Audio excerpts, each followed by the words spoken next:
Hi everybody, this is Tamara Bernadette, also known as Girl Changed. I wanted to just elaborate a little bit more about what I began to speak about last week on changing. And I know I spoke about, that I had changed and I had gone through all these different things, that the Lord had done in me from being the person that I used to be to the person that I am now. And, it's an ongoing change as we continue to grow and change as we get older, which is a very good thing. What I wanted to talk about a little bit, can't elaborate a whole lot in one little podcast, but what I wanted to say was kind of give you an idea of what it looks like when you're going through it, because if you go through it involuntarily, like I did, or if you decide to take the jump and just say, you know what, I completely surrender this whole thing, and I know that God's got a plan for me, so I'm going to do it. So you might have some people that will be very much on your corner, very much on your side, and very much are standing with you to help you go through it. And that's wonderful. But that's not always the case. That's, for the most part, from other ladies that I have spoken to that have gone through similar things, that's not the case. What will happen is initially people will say, oh, that's so nice, that's good, I'm happy for you, and you know what, you needed to change a little bit. You were a little bit rough around the edges, or you were kind of mean, or you were kind of rude, or whatever the case may be, and they might be all for it. But these might be the same people that you hang out with, that you say that maybe you go party with. You like to go and have your ladies' night, your ladies' group, and you chit chat and have a really good time and stuff. And you're drinking your wine and you're having fun, and you just it's your life is the way it's always been. You go do happy hour, you do dinner and a movie and the whole thing, and that's fine. And it's wonderful, it's fun. But then there comes a time when you will begin to sacrifice. You sacrifice everything, you lose everything, and many things can happen during that time. You could lose your job, you could lose your status within your job, and that group of ladies that you were friends with, they don't understand what you're going through. They don't understand how come all of a sudden the lifestyle that you had is now over, it's gone, and they can't understand how come you're not coming with them, or you're not hanging out with them, and you don't speak the same language that they did, or that you all did, and now you're changing, and they don't understand that, and so they begin to think, well, you're taking this whole changing thing way too far, and we don't like it, and you've gotten weird, and they might be happy for you for a while, but they're just not digging it. They're just not liking the new person that's happening. And you can't explain it, because what happens is after a while you can't explain it to yourself. I know for me, I lost my sense of self, and I lost my voice, so to speak, because I didn't know what to say. I didn't know how to have conversation. I didn't know how to engage in things I was so used to being engaged in. I was very outgoing at one point. I would be almost like the life of the party sometimes. Usually that's because I had too much to drink. But I was just a different person, and so when I would go to gatherings, I would go to parties, I would go to events with friends, even family, I was a completely different person. And because I didn't know how to talk, and I can't explain it unless you're in it, and that just means you are, during that time, what's happening is you are changing before their eyes. You are changing before your own eyes. I remember one time I looked in the mirror, and I was wearing a dress, and it had a lot of pink in it, and pink. I'm wearing pink right now, but years ago you wouldn't catch me in pink. It was just not me. And I remember one time I was getting ready to go somewhere, and I had this pink dress, a dress for one, and it was pink, and not all pink, but it had a lot of different shades of pinks in it. And I looked in the mirror, and I thought, who is that? I had to take a picture and send it to my mom, and I said, Mom, look at your daughter. I was a completely different person. I looked like a lady, and that wasn't me before. I was a completely different person before. My favorite color was blue, and it still is. It's cobalt blue, but you couldn't catch me in pink anything. But now, I say now I embrace the pink because I embrace whatever that was. It was completely opposite of who I was, and I was just a different person. God had to take the rough side of me and chisel it down, just chisel, cut, and change all these things and take all these things away from me, and all these things, these crutches, these I can't even explain it, but because it's different for everybody. Everybody's got their own vices and so forth, and your personality is developed over several years. And the things that I was before, it was going away, and my likes and dislikes, they were changing. I stopped watching TV. I stopped watching. Well, I just stopped watching TV. I stopped going to the movies for one because I couldn't afford it anymore because I lost my job. But just things changed. The things that were interesting to me before were not interesting anymore. Conversations that I used to have, topics and subjects that I used to talk about, were no longer of interest to me. I was just changing, and I didn't understand what was happening. And so I lost a lot of friends, and my family became... I didn't see my family that much because the Lord had moved me away. I moved away from my family and away from everything that I knew and everybody that I loved, so that He could have me to Himself, so that He could change me. Because had I been around people that I knew and loved and was, that I was used to, and surroundings I was used to, accommodations and everything, resources that I was used to, there was no way that He could be able to, there would be no way that I would listen. I would be able to listen to Him, because I would find other vices because they were available. But when He took everything away and nothing was available, and it became to where I had no choice but to call on Him and to rely on Him, that was the game changer right there. And a lot of crying. I'm not even joking. There was a lot of crying, a lot of confusion, a lot of doubt, a lot of self-doubt, a lot of...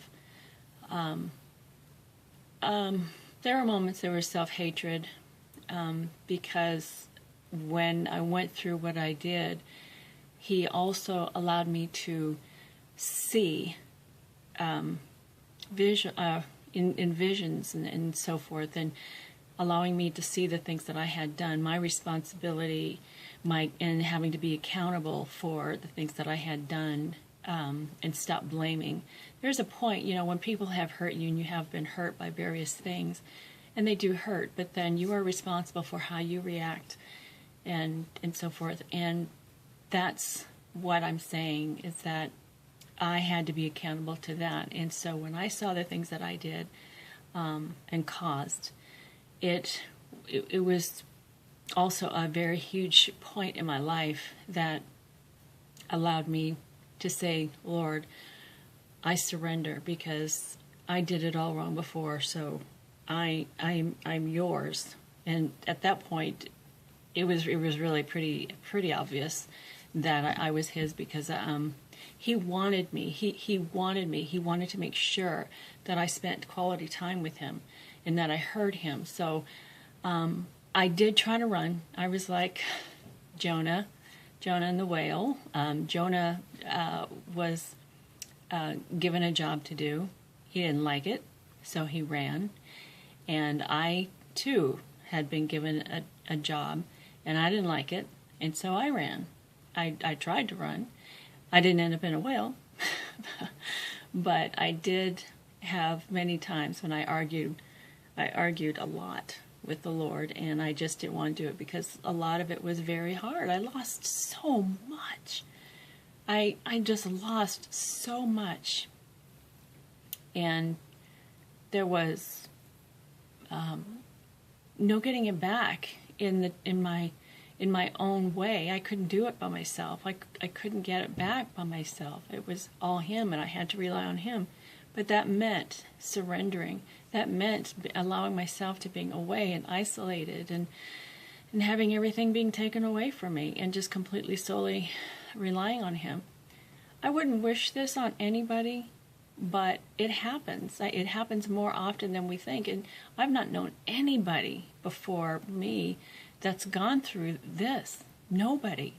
It wasn't until afterwards, when I started doing my own research and so forth, that I found there were many other women that have gone through this, but still not up to now. I still haven't heard of people who have gone through what I have gone through, but I know that there are many. It's just my circle, and I haven't gotten far enough to be able to find those that have gone through it and have made it. But a lot of people would give up, and believe me, I wanted to. But I think of the consequences. The consequences of having given up would have been a lot worse than what I had gone through all these years. And I choose not to go backwards. I choose to go forward. I choose to help other women go through this. I choose to help women to hang in there, because it is worth it. It is hard, no joke, but it is worth it, because you really begin to see things from a higher perspective, Jesus's perspective, his view, his idea, and you learn things that you would have never, ever learned had you not taken this journey. And that's why I wrote the book that I did, because it was hard making the decision to put my business out there, but I felt that it was important. Not only that, but this was something that the Lord wanted me to do, to share some of my experiences. That's just a few. That's just a handful of things. But he taught me how to love in a way that I never had before. I didn't even realize. It goes so much deeper than what I wrote. So much deeper. But I wanted to share that. And the workbook that I have with it, I think that is very, very helpful as well, because it asks questions that we wouldn't normally ask. And if we were to be asked these questions, usually we don't take the time to really think about it, because the questions themselves are pretty easy, but to actually spend the time to think about what they mean and to answer them honestly, that's where the work comes in. Because if you can honestly answer them, and being honest with yourself and God, then that's where the work is. But if you just look at it from a superficial level and just say, oh yeah, well, I did that, but oh well, I'm okay, or whatever. But then you don't really deal with it. Then you're missing the whole point. But anyway, I wanted to just share this with you, because I wanted you to understand that you're not alone in going through this. And if you feel like nobody understands, I understand. I completely understand, and I know how it feels to be isolated and to feel like you're an outcast, and that the life that you once had, it seems like a dream, because you might feel like you have no life anymore. You might feel like where you are right now is never going to end. You might feel like there's no light at the end of the tunnel, and that it's going to be this way forever. It's not. And I know a lot of things don't make sense, but believe me, they will over time. If you trust the process, trust that you're not the only one, and trust that when you get out of this, it'll be all worth it. It just doesn't seem like it right now, but it is. It is. It's hard. It's difficult. I completely understand, but you're not alone. And so I wanted to just make this podcast for you, so that you understand that. And I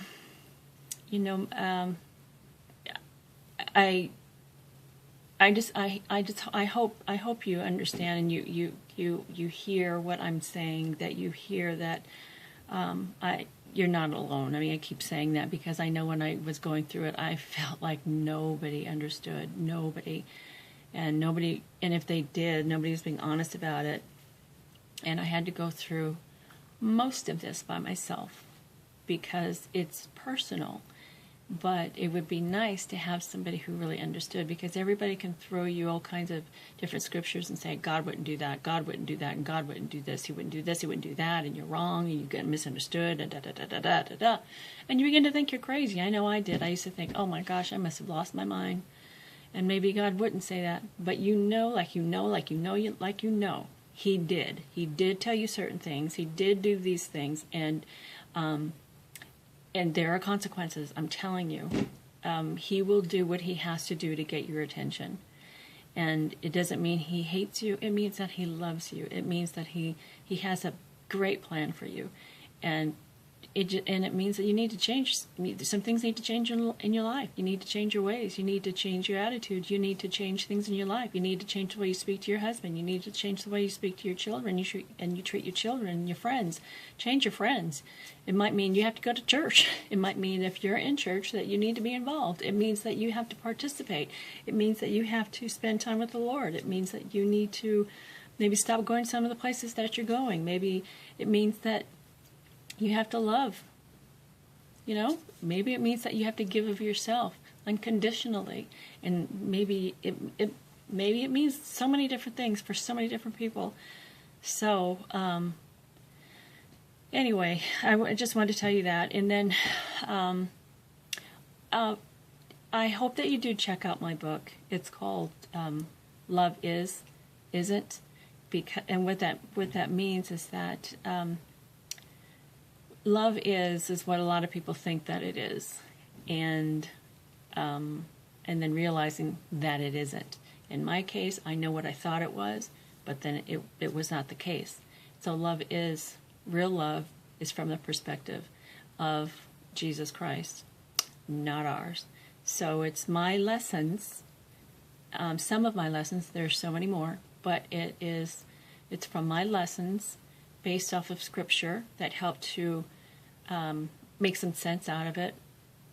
And also there's the workbook, and you can find it at Amazon, or you can find it on my website. But either way, you can check me out on Facebook, which is Girl Changed. I'm on Instagram as Girl Changed. And also you can check out my website, which is TamaraBernadette.com. I have a blog, and you can read more about my book, see some pictures. I try to be as interactive as I can. This is all a learning process for me as well, because I'm now able to share some things as I go along. So anyway, I hope that you enjoyed this. I hope that this was helpful and made sense, and I will have something different next time. So until then, take care and God bless. Bye-bye.